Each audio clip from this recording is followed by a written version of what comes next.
여러분 안녕하십니까. 정부가 2,000명 의대 증원은 더 이상 재론의 여지가 없다고 다시 한번 못 박았습니다.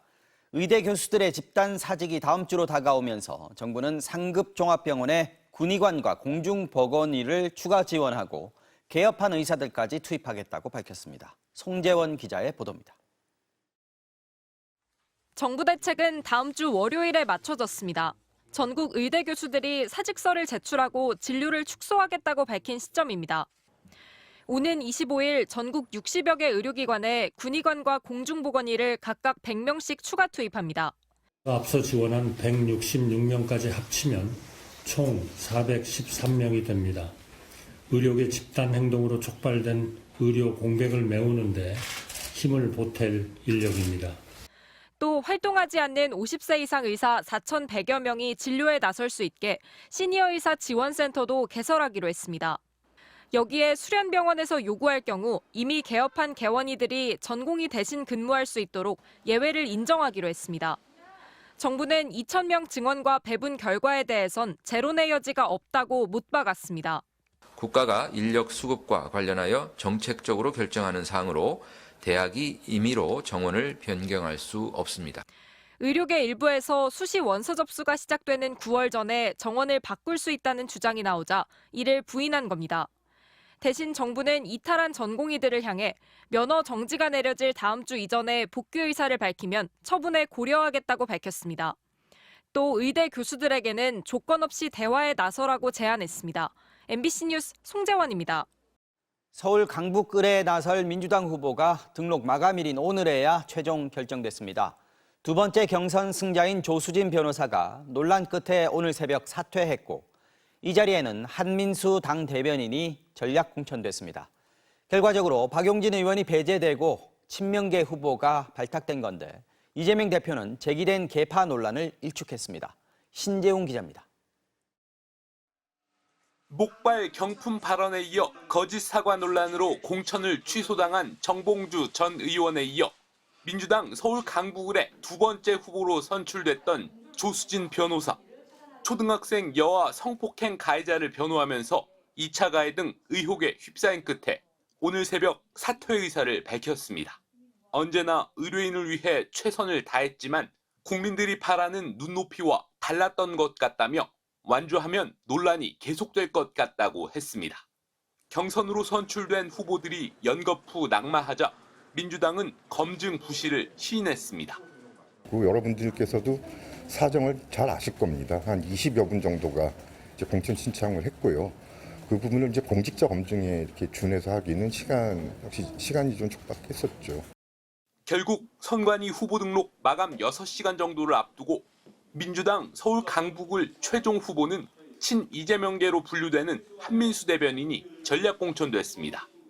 아주 긴 시간 당을 위해서 헌신했는데 이번에도 기회를 갖지 못해서 당대표인 저로서는 참 마음의 짐이 아주 컸는데 일간지 정치부장 출신인 한 대변인은 논설위원 시절 하루아침에 날아온 후보 골목 번지수 아나라는 칼럼을 썼습니다. 연고지 없는 이른바 벼락공천에 대한 비판이었는데 본인이 같은 상황의 주인공이 됐습니다. 두 차례나 경선 차점자인 현역 박용진 의원 대신 친명 후보가 최종 발탁됐지만 이재명 대표는 계파 논란을 일축했습니다. 참 한심한 얘기입니다. 한민수 후보가 친명이면 경선 기회도 이때까지 안 좋겠습니까? 이제 겨우 기사회생해가지고 지옥에서 돌아와서 공천받으니까 이번에는 친명입니까? 개혁신당은 박용진 의원을 이 대표의 차기 대선 경쟁자로 보지 않는 한 이런 일은 벌어질 수 없다며 이 대표의 잔혹성을 목도했다고 비판했습니다. MBC 뉴스 신재웅입니다. 한때 위기론이 팽배했던 민주당에서 최근에는 대통령 탄핵 소추 요건인 범야권 200석이라는 목표까지 거침없이 나오고 있습니다. 당 선대위는 후보들에게 과도한 총선 낙관론은 오만으로 비칠 수 있는 만큼 발언에 신중하라고 공개 경고했습니다. 김건휘 기자입니다. 그제 인천 지역에선 민주당 후보 14명이 참석한 현장 기자회견이 열렸습니다. 후보들이 하나같이 반복하는 목표치는 200석이었습니다. 우리가 200석 이상을 차지하는 민주당이 되도록 힘차게 심판합시다. 인천에 14석이 당선되면 200석을 우리가 당선시킬 수 있다. 다음은 이분이 이기면 200석이 됩니다. 자, 200번 왔습니다. 조택사입니다. 반갑습니다. 중구 강화홍진 200번 조택상입니다. 국회의 대통령 탄핵 소추 요건은 3분의 2 이상의 의석입니다. 범야권 200석 달성의 목표가 대통령 탄핵까지 가능하게 하기 위해서란 속내도 드러냈습니다. 민주진보 개혁 세력들이 합쳐서 200석을 해야만이 특검을 할 수 있고 윤석열 대통령을 이러한 행태가 계속된다고 하면 탄핵도 가능하다. 총선을 지휘하는 이재명 대표의 발언도 논란이 됐습니다. 광주에서 온 사람들 잘 들어. 너네 옛날에 대검으로 M16으로 총 쏘고 죽이는 거 봤지? 너 몽둥이로 뒤통수 때려서 대가리 깨진 거 봤지? 조심해. 아, 농담이야. 농담이야. 언론인 회칼 발언으로 논란을 일으킨 황상무 전 대통령실 수석을 겨냥한 말이었지만 부적절한 수준이었다는 비판을 받았습니다. 새로운 미래는 차마 입에 담을 수 없는 언어로 5.18 당시 신군부의 시민학살을 묘사했다면서 회칼 테러 발언을 비판하기 위한 비유였더라도 표현과 태도가 참담하다고 했습니다.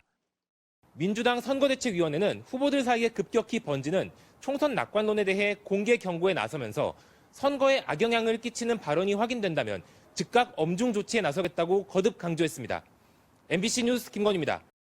유명 연예인이나 전문 투자자를 사칭한 투자 사기가 기승을 부리고 있습니다. 페이스북이나 인스타그램, 유튜브 등이 사기범들의 활동 무대가 되고 있는데요.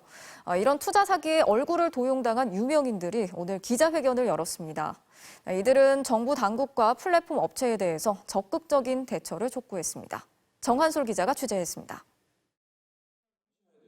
방송인인 송은희 씨와 스타 강사 김미경 씨, 유명 투자자인 존 리 전 메리츠 자산운용 대표가 한자리에 모였습니다. SNS 등 온라인상에서 자신을 사칭해 투자를 권유하는 사기가 잇따르자 참다 못해 직접 나선 겁니다. 성명서에는 방송인 유재석, 홍진경 등 130여 명이 동참했습니다. 이들은 개인이 SNS 측에 게시물 삭제 요청을 하는 건 역부족이라고 호소했습니다. 많이 제보를 해주고 있는데요. 그걸 일일이 신고하고 대응할 수 없는 수준에까지 이르는 것도 사실입니다. 제 채널은 하나인데 사칭 채널은 50개입니다. 주말 동안에 생겨난 거죠. 금전적 피해를 입은 당사자가 아니어서 경찰 신고도 어렵고 SNS 플랫폼 기업들은 문제 해결에 미온적이라고 비판했습니다. 사칭인지 아닌지를 모른다는 말은 그냥 간단히 말해서 그냥 발뺌에 불과하다고 생각을 하는데 광고료를 도로 토해내지도 않습니다. 페이스북이나 유튜브 등 해외 SNS의 경우 수사당국의 추적이나 검거도 어려운 게 현실입니다. 이 때문에 이들은 SNS를 향해 스스로 규제를 강화하라고 촉구했습니다. 실제로 유명인을 사칭한 투자 권유는 SNS에서 쉽게 찾아볼 수 있습니다. 57살 황모 씨도 강사 김미경 씨가 운영한다는 투자 공부방에 초대됐다가 1억 원을 날렸습니다. 투자하면 돈을 4배로 불릴 수 있다는 말에 속은 겁니다. 김미경이라서 믿은 거죠. 김미경 씨라고 얘기를 하고 그게 실제로 얼굴 나와 있고. 김미경 씨 본인도 이미지에 타격을 입고 스트레스로 병원 진료까지 받았다며 자신도 피해자라고 밝혔습니다. 김미경이 돈에 미쳤나? 도대체 왜 이런 짓을 하나? 이렇게 오해하시는 분들이 있고 너무 스트레스를 받아갖고 제가 잠시 아팠습니다. 경찰이 수사 중인 존 리 사칭 사기의 경우 60건의 신고를 접수했고 피해 규모는 80억 원에 달합니다. 또 한 법무법인이 대리하는 유명인 사칭 투자 사기 건수는 300여 건에 달하고 규모도 500억 원이 넘는 것으로 추정됩니다. 이에 대해 페이스북 운영사인 메타는 타인을 사칭하는 사기범들의 수법이 다양 정교해지고 있다며 이를 감시할 인력과 기술 개발에 지속적으로 투자하고 있다는 원론적인 입장만 내놓고 있습니다. MBC 뉴스 정한솔입니다. 어젯밤 충남 천안의 도심에서 시속 130km로 질주하던 음주 차량에 고등학생이 치여서 숨졌습니다. 가해 차량의 운전자는 멈추지 않고 그대로 도망을 가다가 가로수를 들이받고서야 멈춰섰는데요. 당시 말도 제대로 못할 정도로 만취한 상태였습니다. 김성국 기자가 취재했습니다. 어젯밤 충남 천안의 한 고등학교 인근 삼거리. 학교를 마치고 집으로 가던 한 고등학생이 보행자 신호가 깜빡이기 시작한 횡단보도로 뛰어갑니다. 학생이 도로를 거의 건너 인도에 다다를 때쯤 갑자기 오른쪽에서 검은색 승용차가 신호를 위반한 채 질주해왔고 그대로 학생에게 돌진했습니다. 차가 경험을 내면서 막 달려왔거든요. 달려오면서 빠방 하더라고요. 그래서. 만취한 운전자는 시속 130여 킬로미터로 달리며 이곳 도로를 건너던 고등학생을 치고 그대로 달아났습니다. 17살 학생은 인근 병원으로 옮겨졌지만 결국 숨졌습니다. 도주하던 운전자는 사고 현장에서 1.8km 떨어진 인근 사거리의 가로수를 들이받고서야 멈춰섰습니다. 차가 빠져나갈 수 없으니까 그때 아마 포기하고 그냥 나온 것 같아요. 그냥 혼자 멍하니 서가지고 자기 차만 보고 있었어요. 경찰이 측정한 30대 음주운전자의 혈중 알코올 농도는 0.119%. 면허 취소 수준으로 체포 당시에 말도 제대로 못할 정도로 만취 상태였습니다. 남성은 경기도 평택시에서 직장 동료들과 술을 마신 뒤 운전대를 잡았고 30분 넘게 20km를 질주하며 신호도 무시하고 중앙선을 넘나드는 난폭 운전을 했습니다.